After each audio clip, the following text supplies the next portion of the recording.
Okay. Hope everyone has been having a decent day today.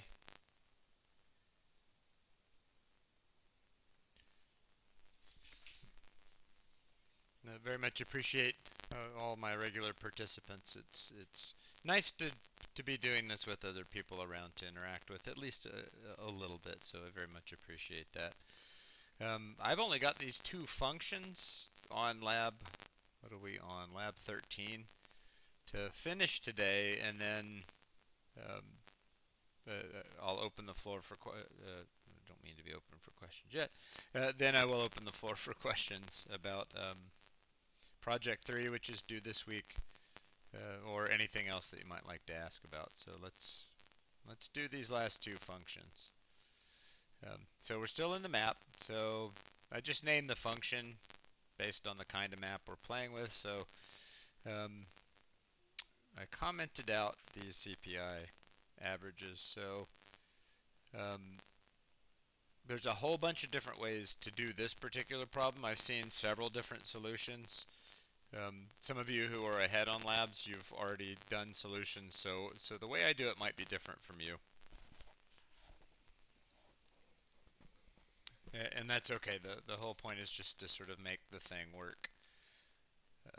There's the pretty print note, so I'll be mindful of that. So we're going to have a map with integer keys. Um, that's something that arrays and slices all have by default. In fact, built in as integer keys.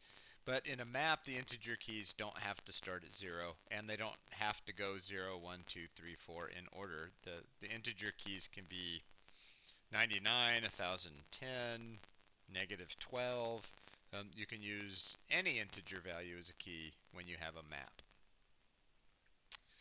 These problems get a little bit more challenging as we go through them, because I just made the problems uh, more challenging to give you better practice. So let's just start working on these. We'll pick off the easy stuff first. Make function to create a map. I always read this to remind myself what it's supposed to mean. The map represents a list of years and their consumer price indices. So I'm going to call this years uh, CPI. I don't know, something like that. Doesn't really matter. This is debated among programmers, by the way. Consumer price index. So the current style when you have an initialism like this, current consumer price index, is that you capitalize the initialism. Up to you. Anyway, so year CPI is a map. So make a map where the keys are integers and the values are floats. Okay, so that's step one. It will start out as empty. So now let's use a range loop. What is the range loop? This is going to go over CPI averages to populate the map and CPI value. Okay, so we have to range over this loop of 19 years of data. So one thing to note about this is that in this array, the CPI values are in order, meaning the one at index 0 is the year 2000, the year 2001, the year 2002, the year 2003, and so on all the way up to the year 2018. So one thing that's interesting to note here is that the array index is 2000 less than the map index that we want. So what we want to do is take these data points and populate a map so that instead of just saying index 0, we can say map index 2000 is 172.2, and now we have a map index that sort of obviously shows, oh, 172.2 goes with 2000 as opposed to goes with 0 like it would be in an array. So I'm going to range over the array. I'm going to get an average as I range over CPI averages. So I'm ranging over this array that was supplied with the lab. And I'm going to get indexes, and since it's an array that's going to start at 0 and it's going to go up to 18, and I know that because there's 19 of them, so the last one is one less than the length of it, so 18. But see, 0, um, 18, so the first one should be 2000, the last one should be 2018. So I'm noticing that the indexes are all 2000 less than the years, and I can use that information. So this is going to go from 0 to 18, and then I'm going to get the values 172.2, 177.7, 179.88, all the way up through the array. So I want to populate my years CPI at some key with that average. So the trick here is, the way to make this easy at least, is to use the index and some math. So if I remember that when this I is 0, that's the year 2000, and when the I is 1, it's 2001. Well, all I really have to do is add 2000 here, and now I get a map key that's the year. So 172.2 is going to be at position 0, and 0 plus 2000 is 2000, so the map is going to say years 2000 is 172.2, and now I have the information connected with the year that it goes with, which the array doesn't do, right? If you look at the array, nowhere are the years in there, you just have to be told that. But in the map, it's going to be very obvious that the years and their CPI averages. Okay, so here's the %V, so this is just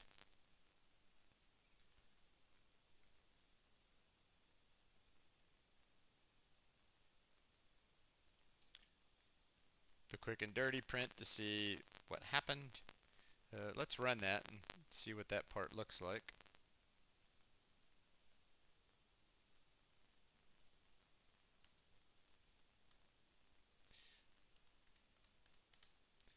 Okay, so here's what I got.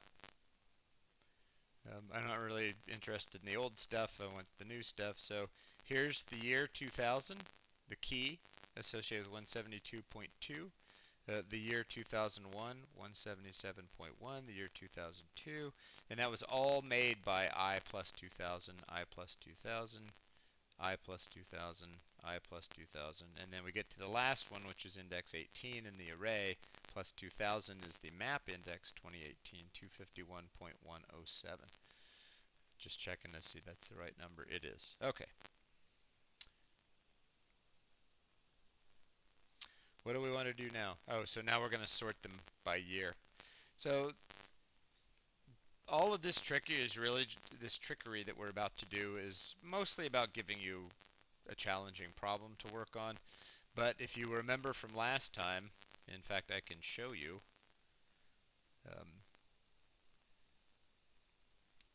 this is to try to remind you that you can't always rely on maps having their keys in order. So this rainfall map, the keys were months, and then the values were the floats that are the amount of rainfall for that month. And you notice that the months are all in a crazy kind of order. So just sort of reminding you that part of what this next section is about is just reminding you that maps don't necessarily keep things in the order that you want, and sometimes you have to do extra work to create the illusion that they are in order. Okay, so I'm going to create an empty slice of integers. So I will just say that's going to be for the years, so that is an empty slice of integers. Then I'm going to use a range loop to get the years from the map. Okay, so for year average equals range over years CPI. That's my new map. So when I go over my new map, I'm going to get a year key and a value that's the CPI average for that year to get the years from the map and append them to the slice. So it's telling me to get the year part. So I will update the years slice by appending to it the next year I get from the map. So I'm going to get the years and the averages and then append just the year part to my years slice. I'm ignoring the average. So we've had this before where we ignored it, or you can just take it out. So I'm just going to take it out. This only works in this direction, by the way. So when you're ignoring the second part, actually, I'll just leave it like that. It's going to work fine.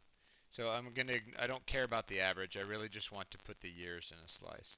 Now, one thing to note here is that um, I don't have the years stored in my program separately anywhere. They are the keys in my map, but I don't have the years themselves as a separate piece of data. So the whole point of this is to get the years 2000 through 2018 into their own slice.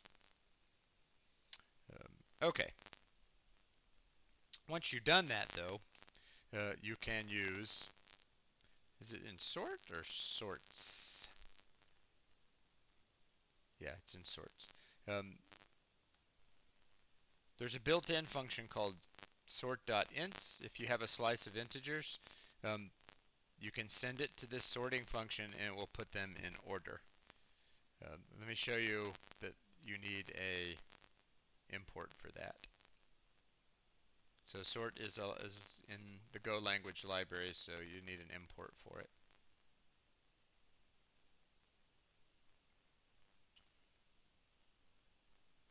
But anyway, this will automatically sort the years. Now, why would we do this? So like I was pointing out to you over here, the keys got all jumbled.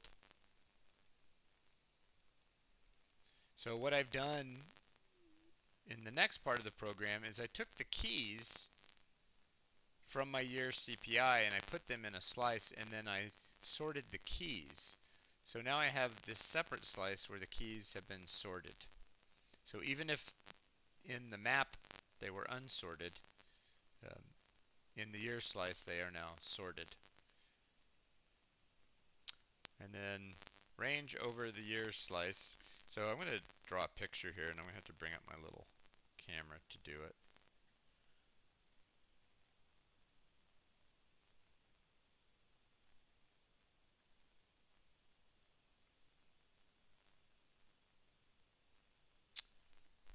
You don't want that picture. So let me show you what we got going on here.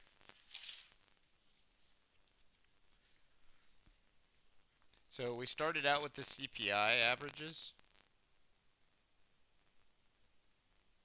And I'm going to sort of do them up and down. So we had a whole bunch of numbers in here, 170, 177.1. I forget what they are.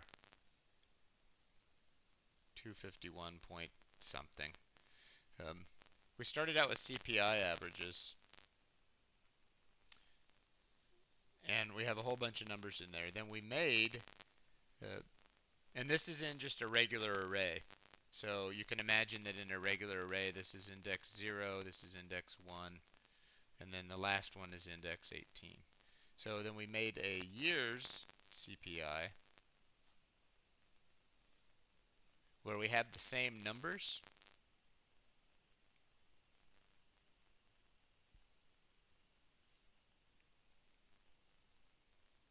What did I put? I'm making these numbers up. But now they're in a map, so we've sort of made it so that now it's more obvious which years the numbers go with. I don't know why that won't focus.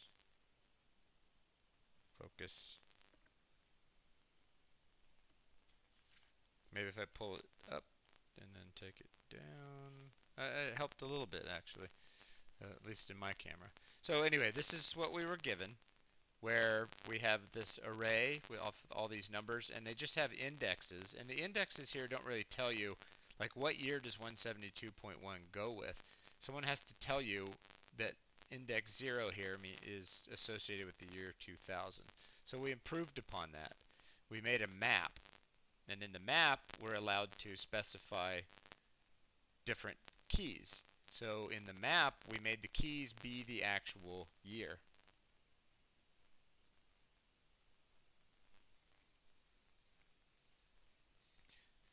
And that's just to show you that some people like this because this seems so obvious.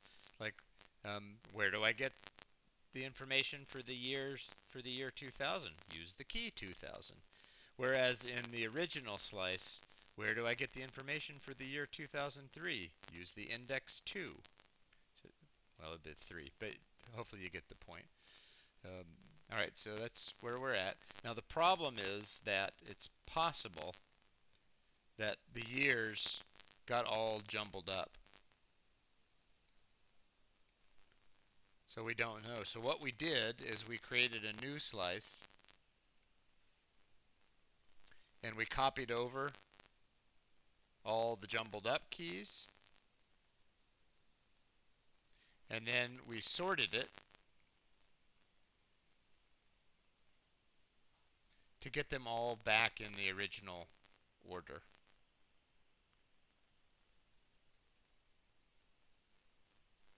So that's where we're at right now, is we have these all, this slice now has all these years in the original order. The last step is we're actually going to cycle through these years, and we're going to use this to go back here to get the year data in the correct order. So if we pull the years from here, where we're positive they're in order, if we take the year from there and then use the year to key here, we're going to get the data in this same order. So if the keys are in order, we'll get the data in order. It's kind of crazy. So I'm going to range over years. So I'm going to get 1 year at a time. Say range over the years. What am I supposed to do? Display the CPIs for years. Oh, this one's hard. Okay, so let's just start with, let's just print the CPIs. So CPI 4, and then we'll put a year there. And we will put the CPI. This one is a float. So the year is an integer. The CPI is a float. Here's the tricky part. The year is easy because I'm getting the year from my newly created slice. This one. But I need to get the data from the old map. So for the data, I go to my old map and I key it with that same year. So if I have the years in order and I thus key with the years in order, I get the data in order. I am ignoring that I, so I'm going to leave it behind. And I also forgot a new line character. So let's just run that and see. We haven't solved the whole problem. It says display CPIs only when the CPI decreases. We're not doing that right now. We're just printing them all. Get rid of the camera.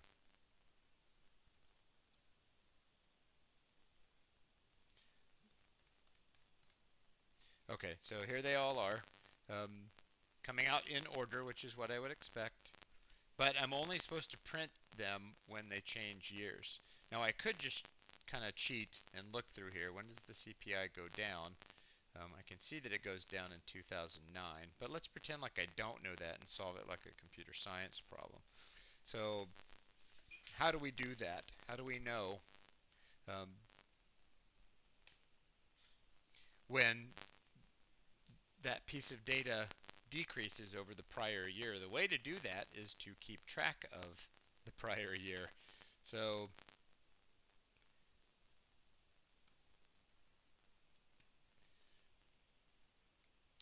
I'm going to give myself a variable so that I can actually keep track of the prior year's CPI.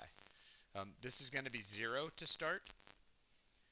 So I'm pretty safe in just saying that there's no CPI that's going to be less than my starting point of 0. So every time I get one of these, as I cycle through the years, I'm going to check to see, is the current year, as I key it, is that value less than the prior year's CPI? If it is, I want to print it. And then after the if, so this is important, I'm still inside the loop, but after the if, I have to adjust the prior year's CPI. So before the loop repeats itself, I need to take this current year and make it the prior year. So before the loop picks up and goes to the next year, I'm going to take the year that I'm on and make that the prior year.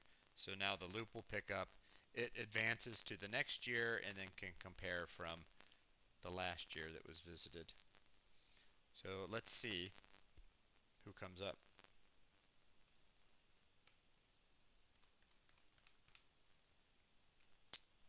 Here it is right here. So 2009, it went down. So we knew that because we looked at the data, but we actually were able to compute that. And we could tell, oh, in 2009, the consumer price average, the consumer price index went down from the year prior, which was 2008. That was the last time we had a recession. Okay, so that's that one. That's those are hard problems. Hopefully, it made some sense to you as I sort of drew pictures and worked through it. Um, that's a challenging problem. I tried to create opportunities to sort of learn some of the ways that computer scientists think about and solve problems. All right, let's go on to the last one then. Where am I on time? I'm fine on time. Int bool map. So this is going to be a one with integer keys and boolean values. Okay, so first one's easy.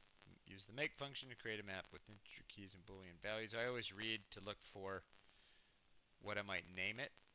What does it represent? Listed numbers and a boolean value that flags the key as prime or not prime. So I'm just going to call it I'm going to call it possible primes. That's what I'm going to call it. And then I will make a map of integer keys and boolean values.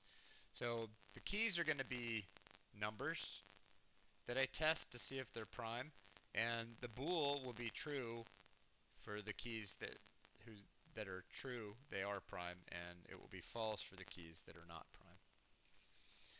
Alright, so here's one of those two things in a loop parts of the problem. Use a range loop over numbers. So use a range loop. Where's numbers? Oh, numbers is here. I had it commented out. We need to move that because we can't range. Yeah, thanks, baby doll. I was gonna forget that too. Um, you're exactly right. That needs to happen first. How did that get down there? I don't know. I made a mistake and put it down there. So this hopefully kind of reminds you a little bit of the prior problem where we started out with a whole bunch of CPI data. But this time, the array has the keys, and then we have to compute the values. So now we have a thing we can range over. So range over I number. So this is the index and the single number I get as I range over the numbers array. So when I is 0, I'll have 6992. What am I supposed to do with it? Use a nested counting loop to test the number to see if it is prime. Alright, so you probably haven't seen this one before. So I have a loop inside of a loop. And what I'm going to do is I'm going to start a counting loop at 1. And I'm going to count up to number, and then I'll explain to you what's going on here. I plus plus.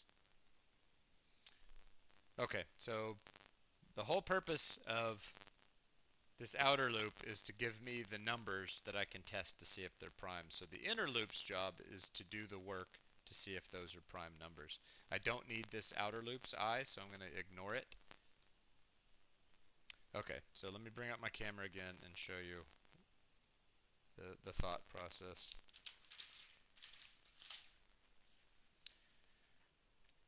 So let's start with, well, let me do it this way instead. So if you have the number 4, the way that the computable way to know that it's prime is to know how many factors does it have. And factors is how many values between 1 and that number evenly divide into it. So if I go for all the values between 1 and the number, I find that it has 3 factors because 4 divided by 1 has no remainder. 4 divided by 2 has no remainder. 4 divided by 3 does have a remainder, so that's not a factor. 4 divided by 4, there's no remainder, so that is a factor. So this has 3 factors. Let's try 5.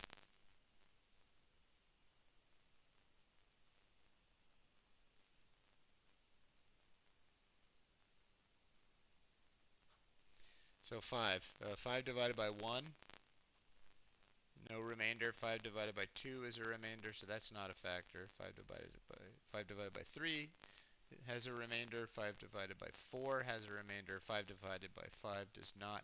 So it has 2 factors. Now, all of you already know this, of course. You just have to learn how to know it in a way that you can compute it.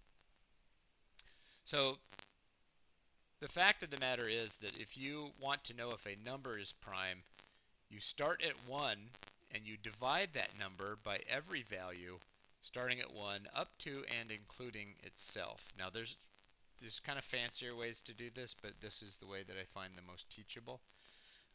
So I start at 1 and I count up all the way up to and including the number, stopping on each one to divide that number by that counter. So this will be 4 divided by 1, 4 divided by 2, 4 divided by 3, 4 divided by 4, at which point, and while I'm doing that, any of those that evenly divide into it, I count that as a factor. Once I'm done, if I have exactly 2 factors, which would always be 1 and the number itself, that's prime. If I have more than 2 factors, it's not prime.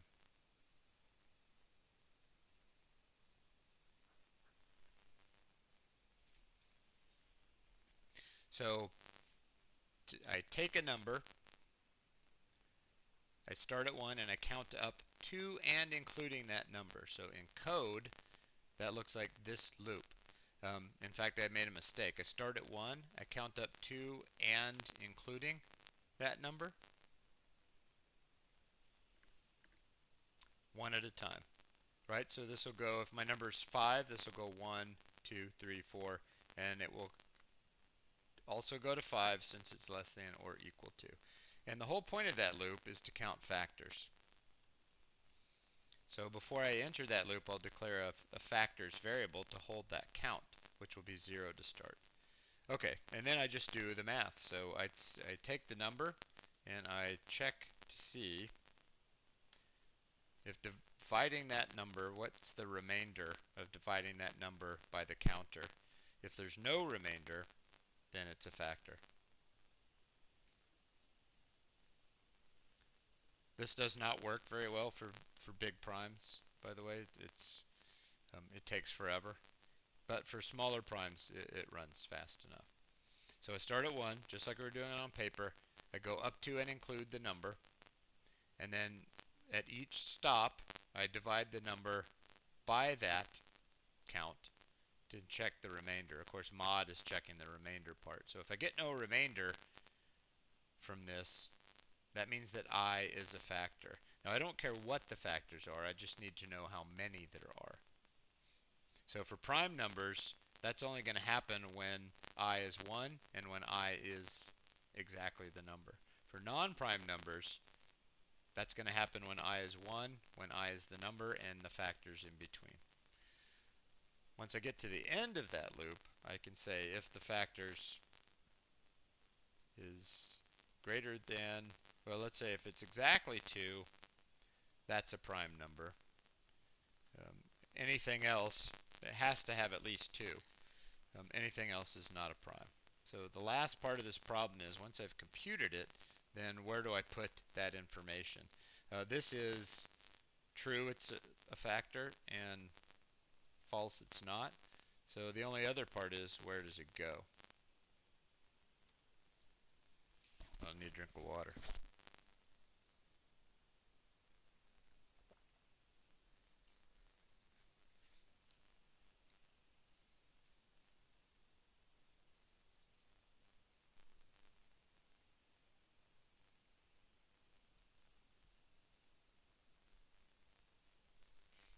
So this is the last bit of um, gymnastics then, to say where does that go?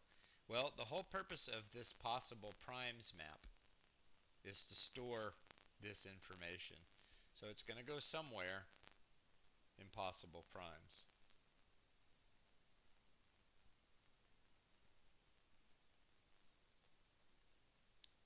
So the last bit is what's the key?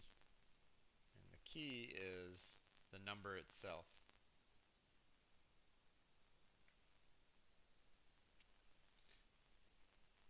So what I'm going to end up with is a map with all of these numbers as key, and with those keys will be the value true for the ones that are prime and the value false for the ones that aren't prime, based on this calculation. So now we'll use the quick and dirty print.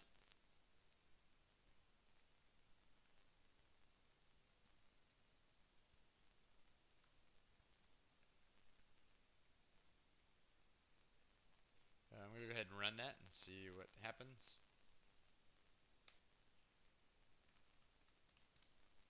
Okay, so here's the possible primes after it's done.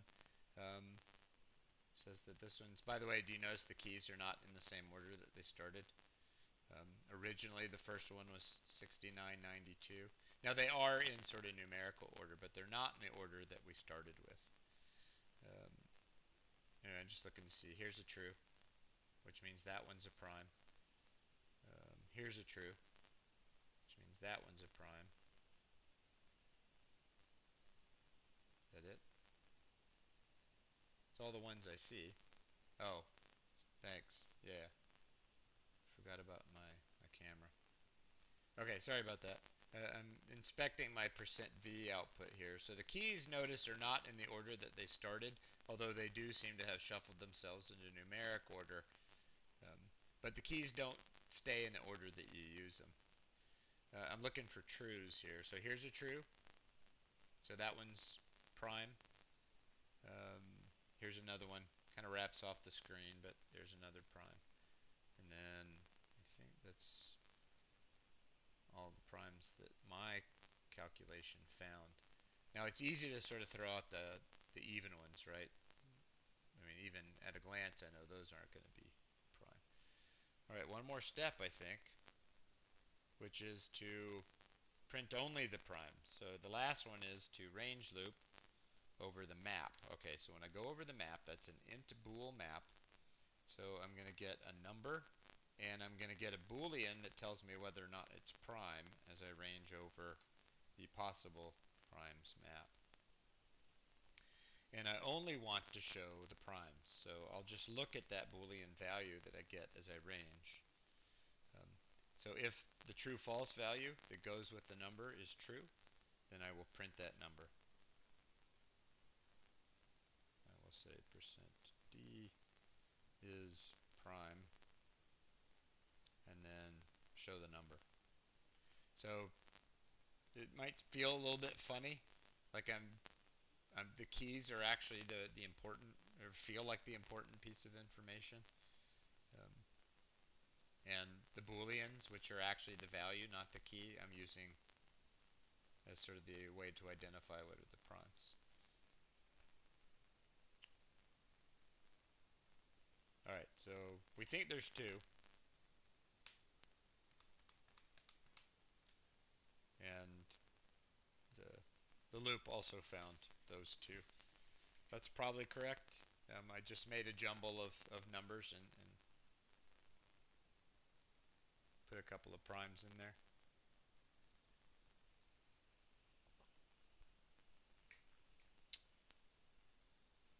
I think that's the whole lab, is it? Yeah, that's the whole lab. So those last two are more challenging problems, but more satisfying, I think, to solve also when the challenge is slightly greater. That's all I have, so I'm happy to answer your questions about future labs or Project 3 or Project 4, anything that you have. I'm happy to wait around and answer.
So the first function of lab 14, sure.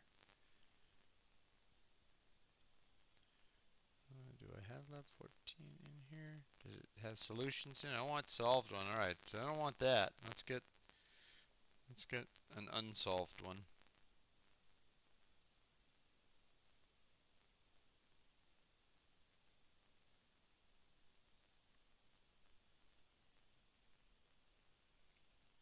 Let me get set up here. Lecture notes. Okay, this is April 30. Okay, so let's see the first function. So this one right here. So I'm going to go ahead and finish out the struct so I have it to refer to. So add fields name, which is a string. Can you confirm for me, Nate, that is it describe you want to look at? Gravity, which is a float. Mean temperature, which is a float. And number of moons, which is an integer. Okay, so describe. Okay, so these look funny at first, but you sort of the thing that comes before the function is we call it an object or an instance, but this P that is a planet, you use P together with the dot notation to get the information that you want. So remember, Baby Doll was saying the other day the dot notation. So this is where a place where that's going to come in. So we want something that looks like this. So here's how I do it. I take the template.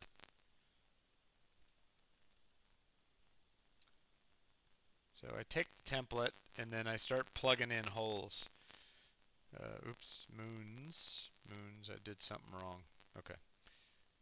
So I have the template here, and then what I want to do though, since I don't know which planet it is, I start replacing parts so that it is swappable. So not every planet is named Mars, for example, so I put a %s there.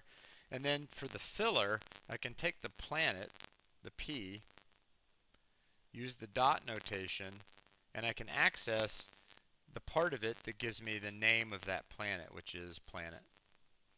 So now I don't know which planet it is. I don't know what its name is, but that doesn't matter as long as I can connect the right field of information with the right space in the output, then I should be good to go. Mean temperature. Okay, so this thing right here, I can leave the F, but I need to poke a hole for a temperature in there. I left the big F because that's part of the output, like Fahrenheit. This is the float. So I go back to P to get that information, mean temperature. You can do this, by the way. You'll see a lot of Go programmers do this, kind of drop down to the next line. So the %s, that's going to be this planet, p.name. The %.2f, that's going to be P's mean temperature. And then this number right here, how many moons, that's an integer. I will use P and get its number of moons.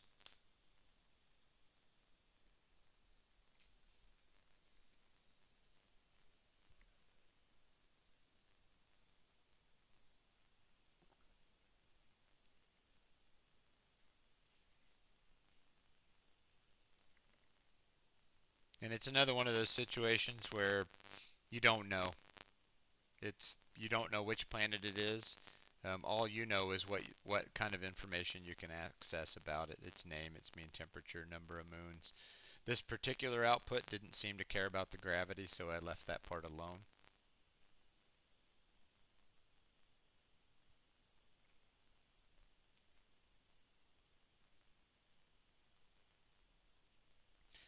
Mean temperature is misspelled, by the way. Temperature. It said mean temperate.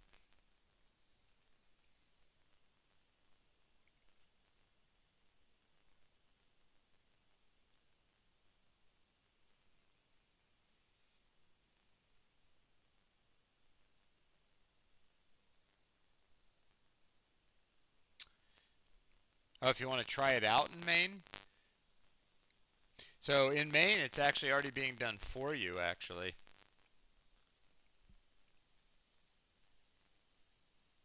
Yeah, so the way Baby Doll did it is fine. She used the print line style, and I used the printf style. So, but do you see how she used the p dot to get the field? So p dot mean temperature. Oh, you added gravity to yours as well. That's cool. P dot number of moons. Um, so in main, where that happens is right here. Um, it. So the trick is in main, you're supposed to create a slice of planets. So I'll at least get you started. I know I'm supposed to name the slice planets. So planets equals, and then I'm going to make a slice of planet things, and then make a whole bunch of them. So planet, maybe baby doll. I'm going to lean on you. You don't have to give me all of them. Can you give me one or two of your planets since I've got a blank screen here with your data?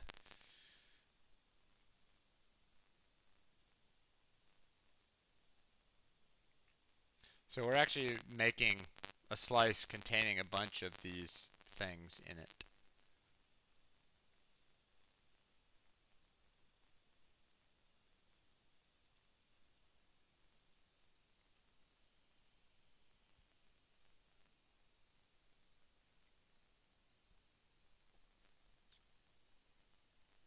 Oh, okay. Let's. Can you give me just like your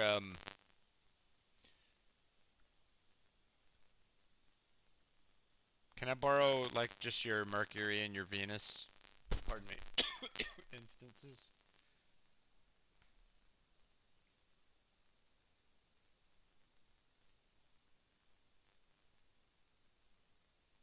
Just gonna slice those up just to make them fit.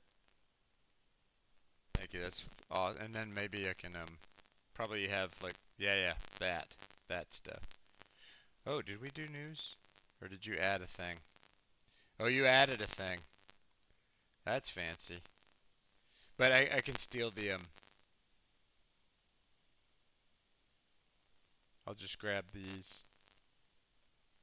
Okay, that's what I need is that data right there. Um, so I'm gonna cheat this a little bit. Okay, so you can do this actually. Name followed by gravity followed by mean temperature followed by number of moons. So you can actually just create them like that if you want to. I'm gonna grab another one.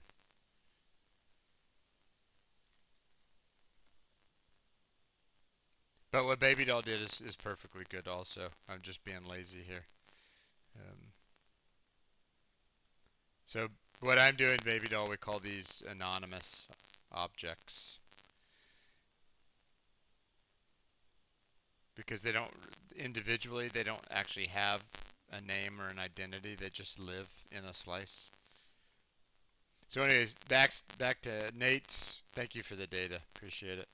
Um, so here's what's happening, Nate, is we have, and you can do it the way Baby Doll did, which is also just good to know that there's different techniques. So um, you might could take her ideas and play with those as well, and see which one, what how it feels. Anyway, so I've made these two anonymous. We call them anonymous objects. But basically, I have a slice with, in this case, two planet things in it. And just like any other slice, you can range over it. So I'm going to range over planets, and I'm going to be getting indexes, which will be 0, 1, and then a planet. A planet. So I can take the planet, and I can do p dot to access the describe method that we just created. So this p dot here goes with this p planet in parentheses up here. Takes some getting used to, but it's pretty neat.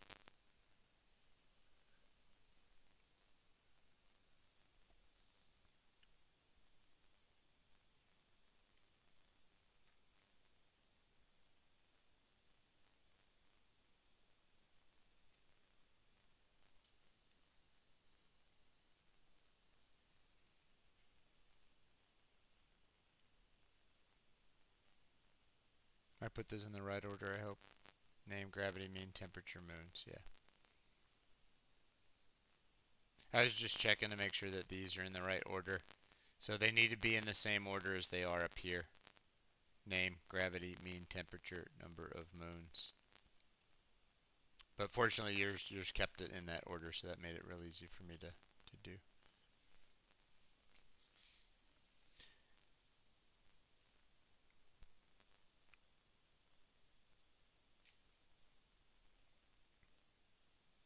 That's hot.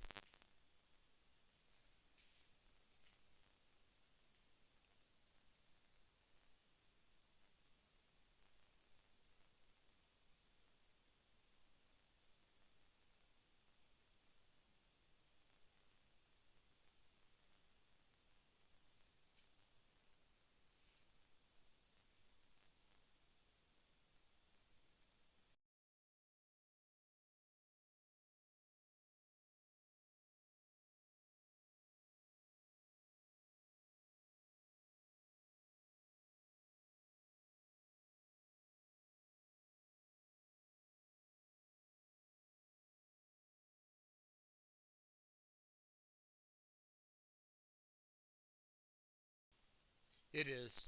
So um, the amount of coding effort. So for structs, there's often a lot of upfront coding just to set them up to get a whole bunch of sort of framework built for them. So that's definitely true. When you're using structs, you'll find that you're writing a fair amount of code to set up a software system that you then later use. So what you're trying to do really is to do more work in the beginning for setup and less work later when you're actually creating your application. So the beauty of something like this describe function right here is that if you have a planet, you just say p.describe and magic happens. So that's kind of what we're going for. Um, Now, if you wrote the describe function, then you know, oh, I did a lot of work to get that. But for anyone who's sort of assembling an application out of your work, this seems great. Like, you mean all I have to do is say p.describe and it prints out all the details? Yes. So that's the payoff part. But it does usually feel like a lot of upfront coding. Baby doll's done some by now, so she she may have a difference of opinion or a different way of looking at it. But and she's the only one I know for sure has sort of been working through this stuff ahead of time. So just point that out because she probably has developed her own feel and opinion about the upfront work of the struct.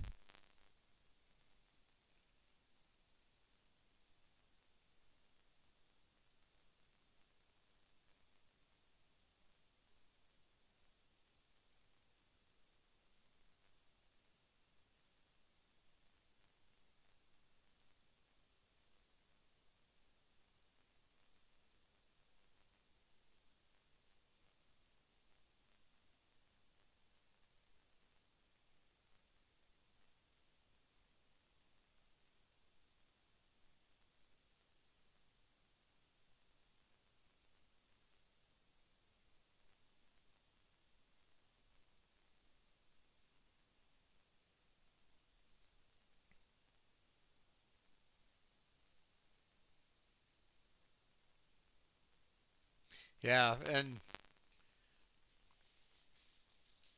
I mean it really like the kind of artificial problems that I create.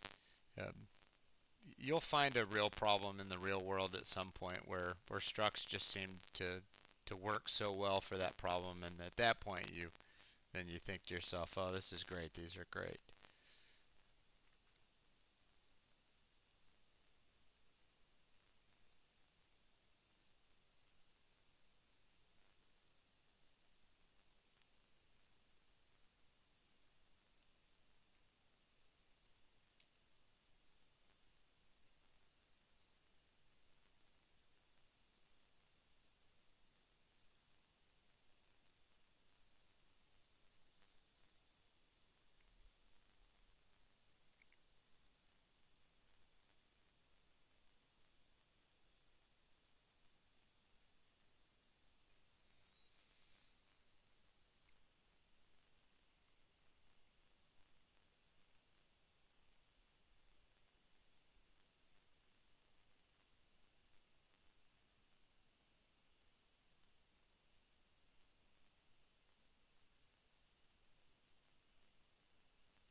That's probably a good idea. Um, so what was your baby doll? What did you when you were bouncing around? How did you sort of pick the next thing to work on? I usually go for what I think might be the easiest thing to do next, but I'm curious what your way of making those that choice was.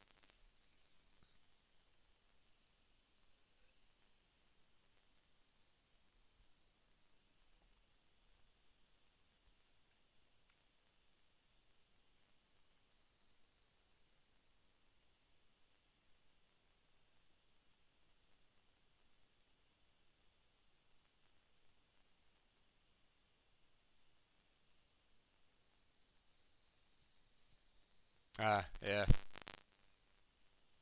that's a good way to go about it. Yeah, and some of these lend themselves better to sort of the test as you go approach than others. I get that. I'm kind of just scrolling around looking at how would I attack this problem.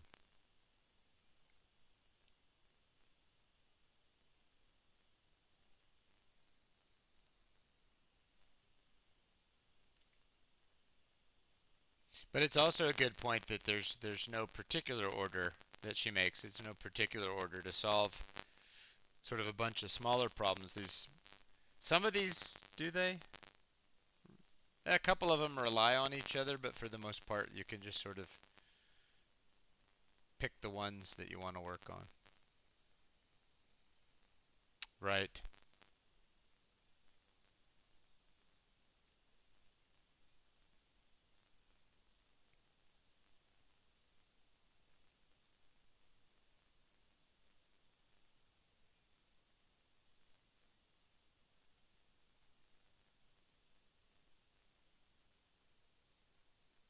Honestly, I mean, the thing that makes me most miserable about these is just getting the data. That's a pain in the rear.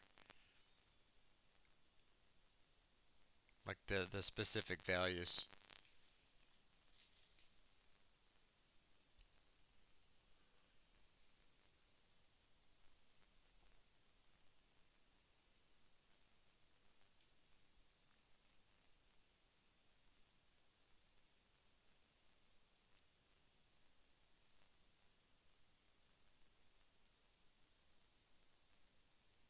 Oh yeah, if anyone wants that, they should totally ask you to do that because that does takes a little bit of work to get those numbers.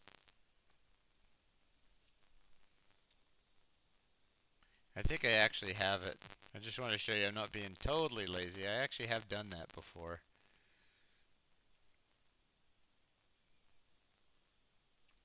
Yeah, so here's where I actually did do it.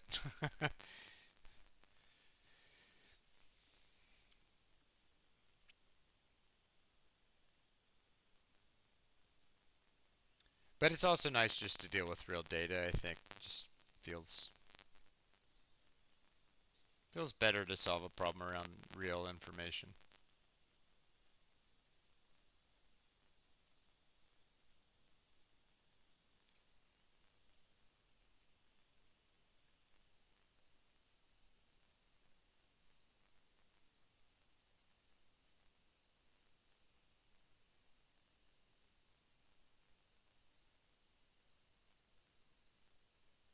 I agree.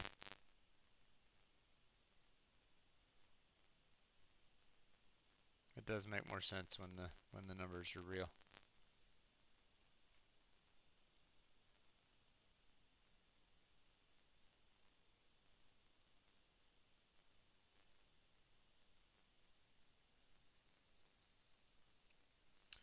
Okay, it's about three. I'm gonna check off. I'll give it a couple seconds in case there's anybody in chat who has a question to ask. But um, thanks as always for being here to interact with me, and thanks for helping out in the chat and asking and answering questions. Much appreciated. And, yeah, let me think about how we can do that, but um, I will. So yeah, the question about can I post something about starting to work in C++? Um, yeah, I'll put something in announcements, and if you don't see that, I will I'll try to remember to say something about it next week in class, but I'll see if I can cobble some things together to give you a start. The other thing, yeah, let me work on that problem because I've got a couple ideas that I could share with that. So um, if I get something ready to go, I'll put it in announcements. Uh, and otherwise, I, I we could bring it up on Tuesday next week, and hopefully by then I will have something ready to go. Yeah, so we're not gonna have a final exam. We're gonna do like a 2 hour C++ boot camp for our final, basically. But by then, Baby Doll will probably be ahead, and maybe you will too if you. So I have old versions of this class, for example, where I taught it in C++, and we might be able to sort of put something together where you can do some labs, kind of like we do in here, but in C++. So let me see if I can sort of put together a little tutorial page, and then I will put an announcement and a link, and I will also either hopefully remember to say something about it next Tuesday, or you can ask if I did it. So okay, thanks you guys. I'm gonna check off. Did a lot of talking today, so I'm starting to lose voice. Um, yeah, it's fun. It's fun. It's satisfying work. It's nice to keep the brain active and challenged. So everybody have a good weekend. Um, hopefully you're doing something that is fun or at least relaxing or some kind of diversion. Um, and I will see you Tuesday, which will be finally in May, Tuesday at 2 p.m. So take care.